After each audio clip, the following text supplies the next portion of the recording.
আমরা অবস্থান নিয়েছি। আমরা যতক্ষণ পর্যন্ত আমাদের ন্যায্য অধিকারগুলো মামলা ততক্ষণ পর্যন্ত আমরা শান্তিপূর্ণ সহাবস্থান করব। অবশ্যই পরিবেশ নষ্ট করবেন না এবং আমরা চাই অনতি বিলম্বে আমরা স্মারকলিপি দিয়েছি, তার ফিডব্যাক আমরা জানতে চাই। আমরা যেন সেই দ্বিতীয় বিশ্বযুদ্ধের মতো সেই কান্নার আওয়াজ আপনাদের কাছে, দেশবাসীর কাছে পৌঁছায় দিতে না হয়। যেমন সীমানায় পাহাড়ের ওপারে নিশীথ রাত্রি ধ্বনি শুনি, প্রতিধ্বনি শুনি মোরা, প্রতিধ্বনি শুনি, প্রতিধ্বনি শুনি মোরা, প্রতিধ্বনি শুনি, আর পেতে শুনি পাহাড়ের ওপারে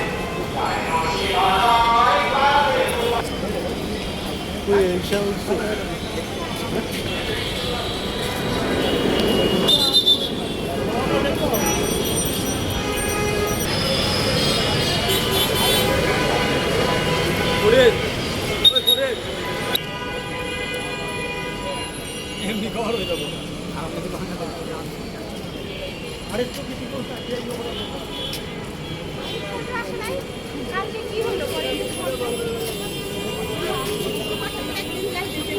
যে সব মিলাবালি